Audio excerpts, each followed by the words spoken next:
3, 2, 1. Okay.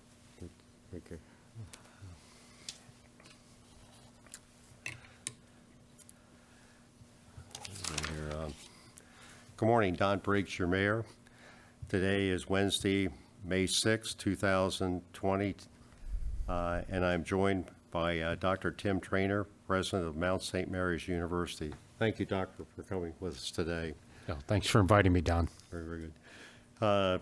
Dr. Trainor is a retired brigadier general and served as dean and chief academic officer at the United States Military Academy before retiring after a 33-year career with the Army. Dr. Trainor graduated with a Bachelor of Science from the U.S. Military Academy in 1983 and has an MBA from Fuquay School of Business at Duke University and a doctorate in industrial engineering from North Carolina State University. Thank you again for being with us, and I'm going to read a few remarks about the town, and then we're going to go right to you, sir. Thank you. So the town is still operating under a state of emergency and amendments as issued by the governor. To protect our town staff, the office is closed to the public. Our hours are Monday through Friday, 9 a.m. to 3 p.m., closed on Fridays. Planning now to reopen Monday, June 1st. I know we were planning to open up next Monday, the 11th, but the date, with everything being considered, is June 1st, Monday, June 1st. Stay at home, face masks in public, social distancing required are still in place.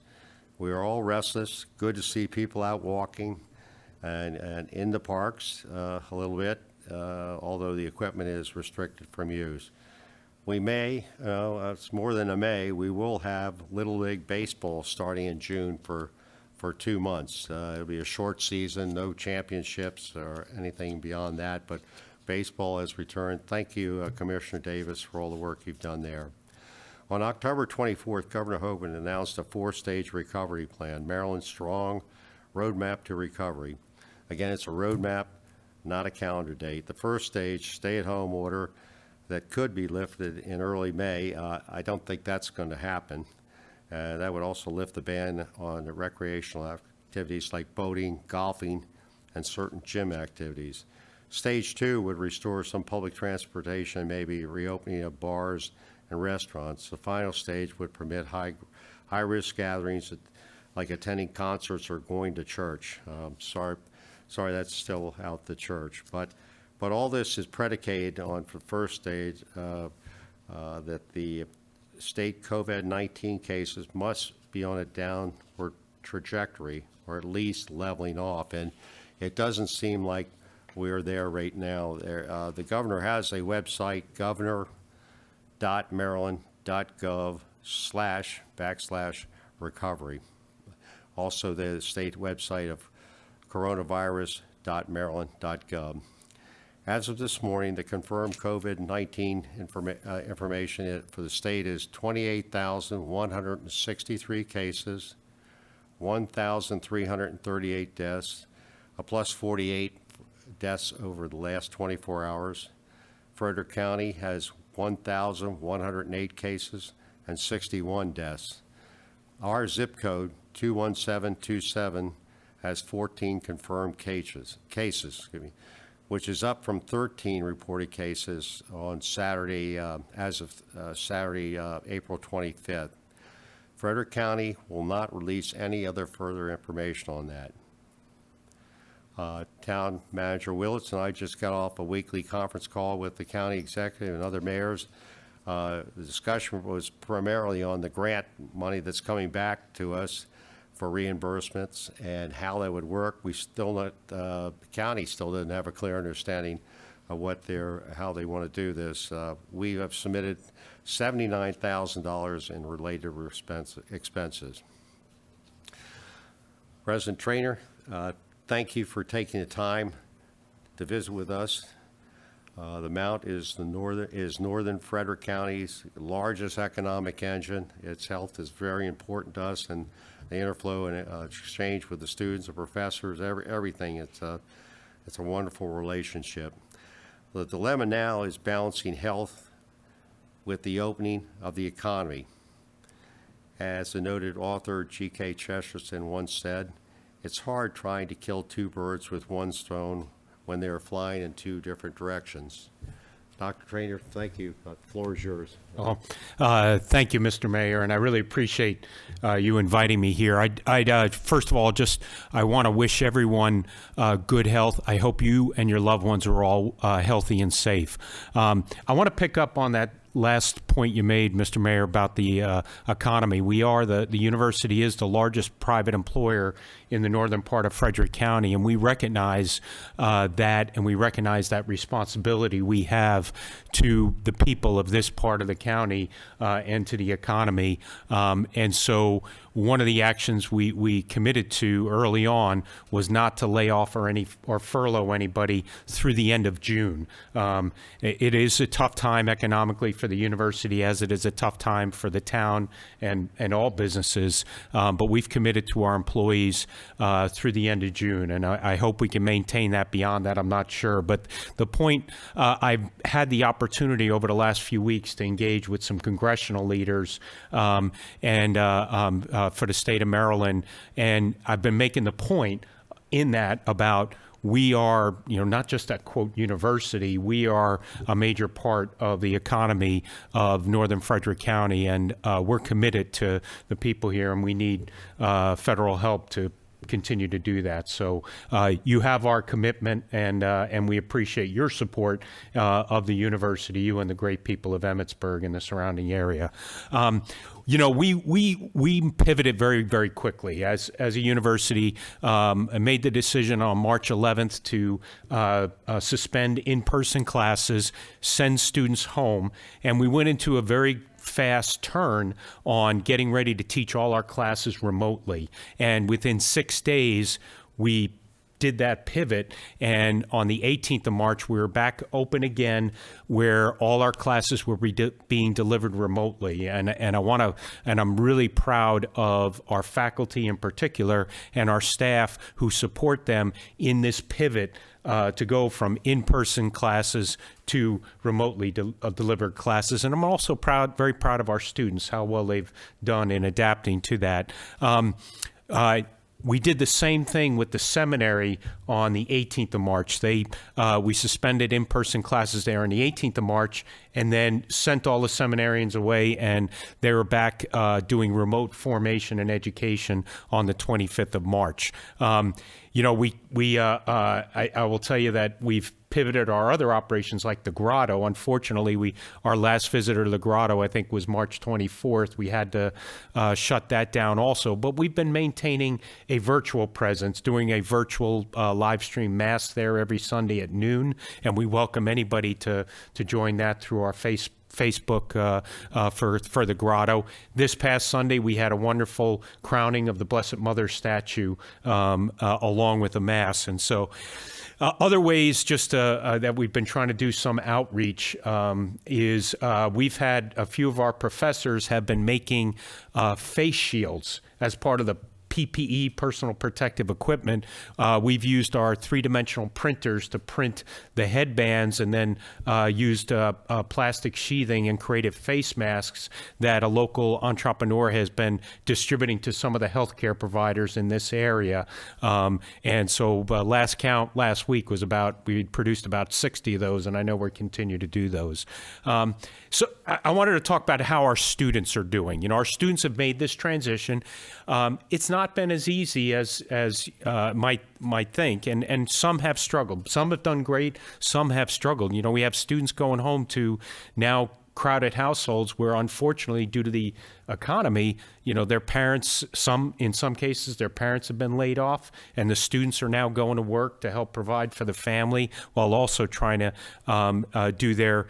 continue their academics. What we've been trying to do as a university, have transitioned our normal support activities at the university to be virtual. So our academic and learning support services are now delivered virtually. Our counseling services are virtually. Our campus ministry, we do wonderful activities in a virtual environment, including live stream masses with campus ministry. And so we continue that. One of the things we have heard just to a person with our students is they miss the Mount. They just miss their friends. They miss the professors. They miss the staff. They just miss being here and being in Emmitsburg. And so we're really looking forward to getting them back. Our commencement would normally have been March 16th. Obviously, we can't do an in-person commencement this year, and we've decided, based on feedback from students, not to do a virtual commencement, but we're going to look to do a in-person event end of the summer or in the fall, depending on the status of the public health situation. And so, I spoke about our employees and what we're doing to help our employees, but I'll tell you, our employees have really stepped up. We still have about 15 students and about 10 priests living on campus, so we still have employees who are feeding them, securing them through public safety. We're keeping our mailroom and some other operations. Our utility systems, we've got to keep those running. So we have people working on campus to do those things, and they're doing an awesome job. And they're maintaining the campus. And I will tell you, I hope you at least drive by, Mr. Mayor. It's the Mount is beautiful now. The grounds are very beautiful. I'd like to talk about what we see for the fall. I mean, a lot of uncertainty out there with the status of both the economy and the public health situation. And we've done a lot of planning and done what we call scenario analysis for what we might think will happen come the fall. What I'd like to say is, based on that analysis, we're going to be open in the fall. We're fully planning that we're going to be open in the fall, that we will have students and employees on campus, but we will be exercising some social distancing protocols. We will have to exercise those depending on the level of the public health response and the virus at the time, but we fully plan to be open to be teaching our classes and accomplishing our mission. But we will do this with exercising the appropriate social distancing and other protocols as dictated by the health situation. We will certainly follow state and federal mandates, but our priorities are the health and safety of our community and the success of our students. So we're really looking forward to that.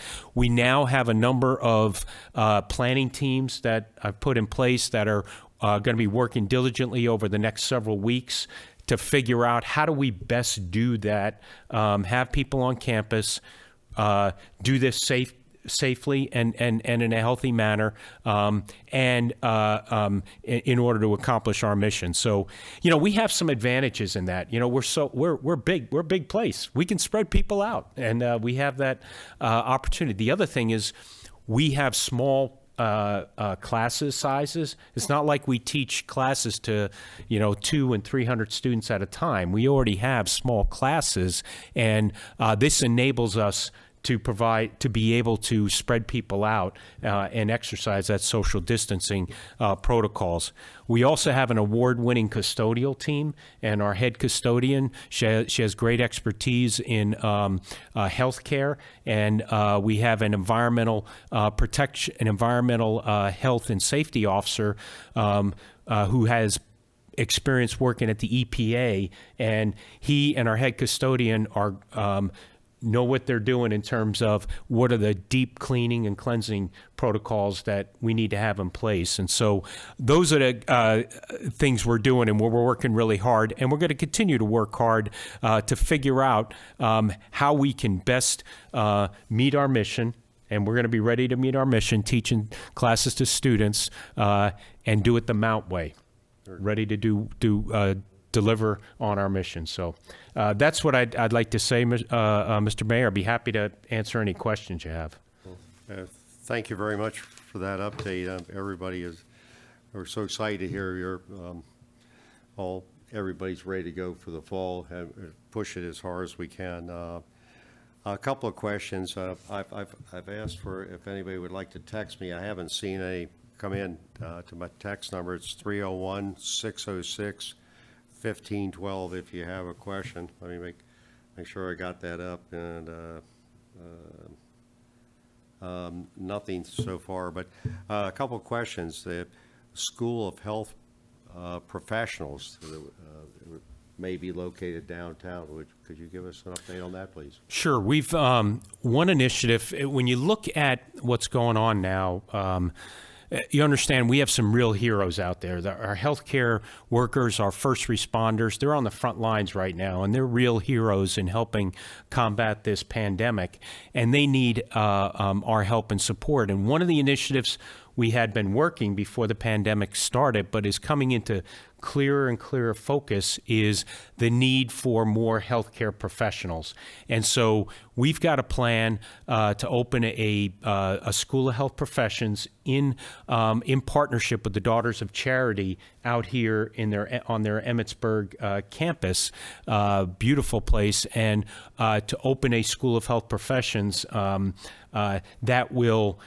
The idea there is to provide, have a model we call Care for America, and to prepare healthcare professionals in the kind of specialties like physician's assistant, applied behavioral analysis, athletic training, kinesiology, and some other specialties, dietetics and nutrition, for these specialties that, while not not doctors and nurses, but those who support doctors and nurses and help them do their jobs. And we're going to do this in where we're really helping people learn lessons from this pandemic and how and what's needed in order to be able to respond to such a pandemic. So we're in a fundraising status for this right now, and we're looking forward to hopefully bringing that to life in the next year or so. Oh, thank you. Boy, is that timely. That's a wonderful program, and it'll be downtown. And how many students would you think eventually would be there? I think eventually it would be 80 to 100 students. 100 students. Very good, very good. Graduate students. Yes. Another question would be the expanded rec area with the county that's on Modern Station Road. Where is that this time? We are working with the county. The county has a desire to put a county park up in the northern part of Frederick County. They don't have a large park right now. And so we've been in talks with them about the county putting that park on the southern edge of the southeastern edge of the Mount property, which is on the east side of Route 15. And basically right around the intersection with Modern Station Road to the east of Route 15. And we're working with them on a plan to provide them some land on which they would build such a facility. Right now, we're in the it's a negotiation stage, and they're doing some environmental impact studies. And so we haven't finalized any arrangement with them yet. It's kind of in the pre-contract stage, but the idea there is to provide a few hundred acres of high quality facilities, outdoor facilities for the people of Frederick County to use, and students at Mount St. Mary's. Oh, it's terrific. That's terrific. It's been going back and forth, and at one time we had equity commitments from the town, the county, and the Mount for $140,000 to do a trail that would connect the town with the Mount. But I know that's out there, but it's still on your radar, isn't it? I'd love to get that done before I left the Mount, Mr. Mayor. It would be wonderful to have a safe path for people to transit between Mount St. Mary's University and the town.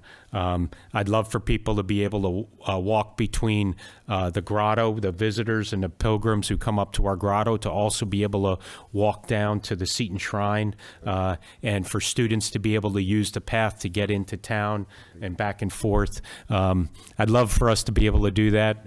As you know, we hit some roadblocks a couple of years ago, but I'd love to get that going someday. Well, that's good. That's good to know. I know there are more questions out there, and but at this time, I think we'll keep things moving. I'll look and see if people will call in, but I'm going to give a couple updates, Please, Doctor, real quick on the local scene. I spoke with Phyllis Kelly, and the manager of the food bank, and the supply is strong. She's back to where demand was at normal pace before the pre-COVID-19 demand level. So it's back to normal. Catoctin Pregnancy Center is open Monday and Friday, 1 to 3, and Tuesday and Thursday, 7 to 8. And that's located at the food bank location on Schoolhouse Lane. Again, that's 1 to 3 on Monday and Friday, and 7 to 8 p.m. on Tuesday and Thursdays. Jubilee's well stocked, and thank them. And may have some bread and paper products that are moved quickly, but it seems to be settling down. Also, thank you to Med One and the Dollar General store. Country Kitchen. I don't know how many meals you served up at the Vigilant Hose Company over the last 6-7 weeks, but thank you very much. They're still going Monday through Friday, 10 a.m. to 12 at the square, the Vigilant Hose. Food for kids weekend bags are available every Friday.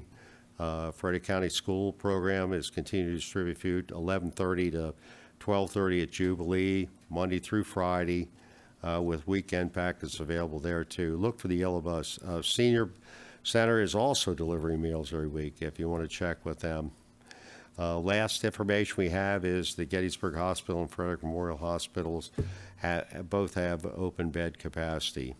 Pool, as we announced Monday night, we're waiting for official notification as to the opening date and under what circumstances. Our target was to be open Memorial Day, and that's Saturday the 23rd. But I don't think that's going to be feasible. So we still have our contract in place for management and lifeguards. So we're maybe look to the middle of June. It's still pending. Census, congratulations, we're at 61.1% compared to 51% 10 years ago, the 2010. Remember, it's $18,000 per person. Spread out over 10 years, that's $1,800 a year. But if you multiply that times 3,000 people, it's $5.4 million that's available for our community, lowering taxes. And every year there's $675 million worth of federal money that goes to all this program, the census. So we need everybody, and we have to get to 100%, and we need your help. And it's a little bit more difficult with this going on, not having the availability to knock on doors, but the date is August 1st. They moved that back.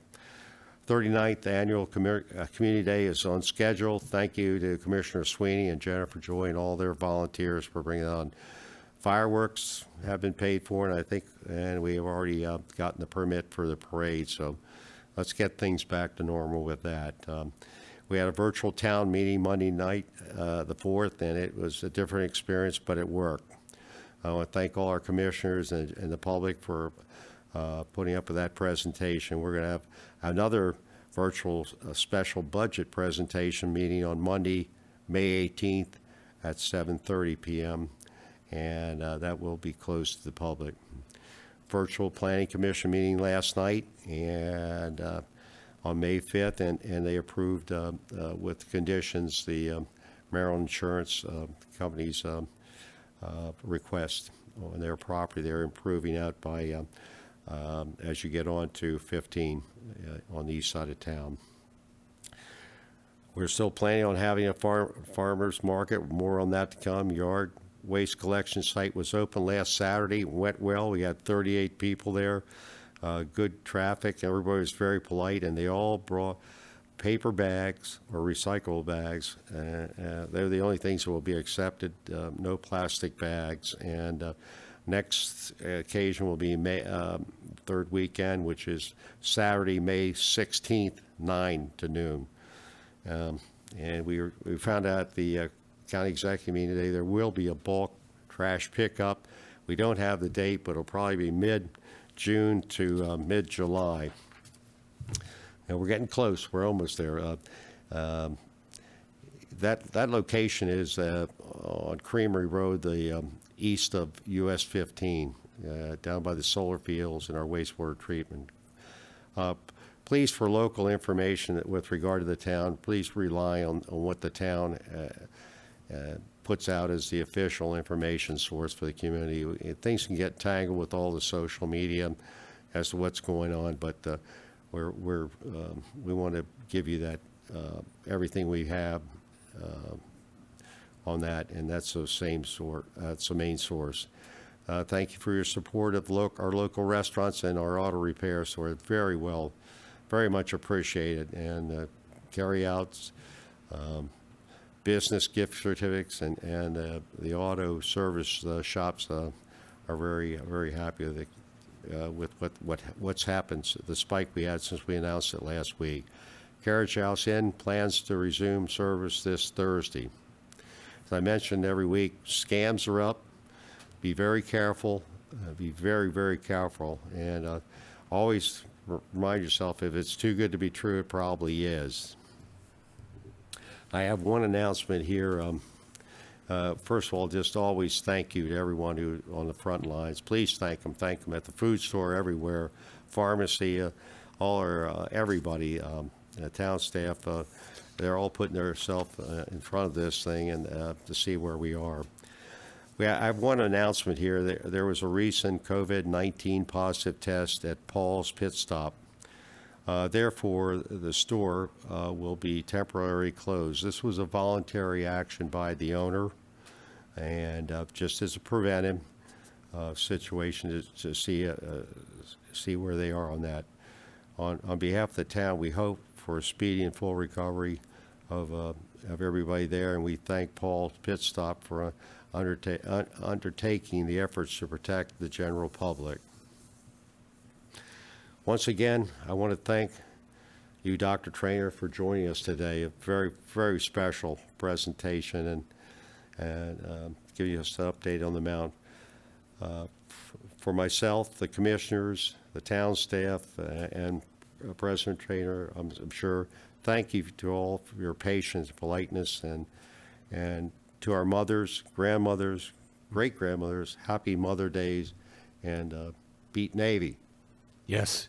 Thank you very much. Beat Navy. Thank you. Thank you, Mr. Mayor. And go Mount. There we go. I forgot that. Very good.